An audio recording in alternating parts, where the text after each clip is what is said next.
Halo semuanya, jadi hari ini kami akan melakukan percobaan praktikum enzim katalase dengan substrat yang dicampur dengan H2O2 dan asam cuka atau asam asetat. Pertama-tama, perkenalkan nama saya Keisha Wibowo Oto, nomor absen 21. Nama saya Revato Sudama dari F5, nomor absen 26. Asam cuka berfungsi untuk mengurangi pH sampel dan mempengaruhi aktivitas katalase. Semakin banyak busa yang dihasilkan, semakin tinggi aktivitas enzim katalase. Untuk alat dan bahannya, yang pertama ada pisau, lidi, tabung reaksi, pembakar spiritus, korek api. Dan untuk bahan-bahannya terdapat kacang hijau, kacang tanah, jantung ayam, hati ayam, labu kuning, dan cairan H2O2 atau hidrogen peroksida, dan asam cuka atau asam asetat. Langkah-langkah untuk bahan yang digunakan. Yang pertama ada kacang hijau setengah genggam.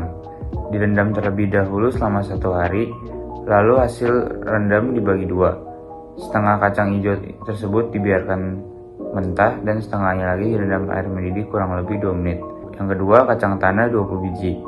Direndam terlebih dahulu selama 1 hari, setelah itu dibagi 2. 10 biji mentah dan 10 biji direndam air mendidih kurang lebih 2 menit.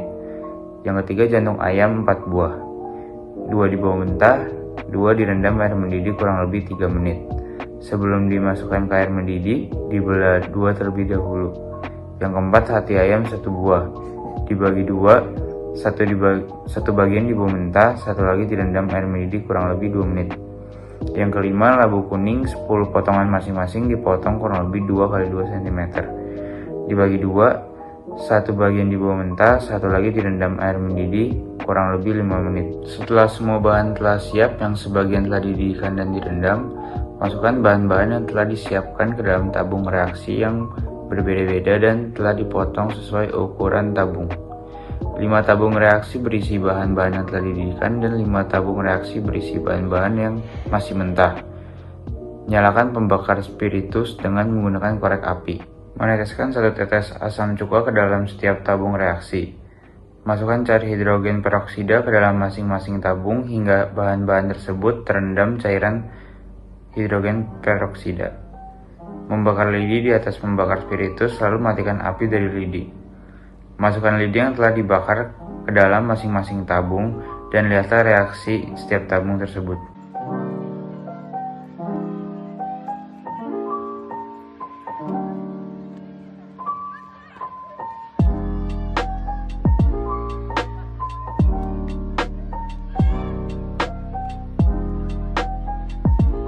Ketika cuka dan cairan H2O2 dituang ke dalam setiap tabung, terdapat ada kesamaan untuk hampir setiap tabung, yaitu adanya gelombang seperti air mendidih dalam setiap tabung, tetapi saat api membara yang telah dipanaskan di lidi dan telah dimatikan di lidi tersebut, dan ketika dimasukkan adanya perbedaan reaksi, ada yang menyalakan api tersebut dan ada juga yang tidak bereaksi apa-apa. Setelah lidi yang telah dipanaskan oleh api dan telah dipadamkan, ketika lidi tersebut dimasukkan ke dalam setiap tabung, tidak semua tabung yang memiliki bahan-bahan makanan tersebut mengalami reaksi yang sama. Seperti hati ayam, jantung ayam, kacang hijau, kacang tanah mengeluarkan bara api yang besar, sedangkan labu kuning tidak mengeluarkan bara api yang besar, melainkan hanya bara api yang kecil. Nah, itu tadi untuk bahan yang telah dimatangkan. Sekarang, bahan yang belum matang atau masih mentah yang mengeluarkan reaksi seperti bara api yang besar hanyalah hati ayam. Dan untuk kacang hijau hanya mengeluarkan bara api yang sangat kecil. Sedangkan untuk bahan makanan yang diuji yang lainnya tidak mengeluarkan bara api, hanya terlihat cairan yang sedang mendidih.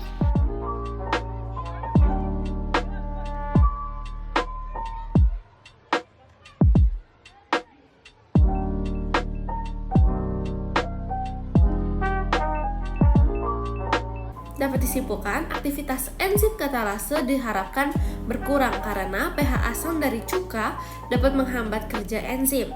Hal ini ditunjukkan dengan sedikitnya gelembung yang terbentuk dan nyala api yang tidak terang saat bara api dimasukkan. Enzim katalase bekerja paling efektif pada pH netral dan tidak optimal pada kondisi asam. Nah, seperti yang disebabkan oleh cuka. Penurunan aktivitas enzim pada pH asam mempengaruhi pentingnya kondisi lingkungan pada fungsi enzim. Sekian pengamatan percobaan enzim katalase menggunakan substrat H2O2 dan asam cuka. Terima kasih.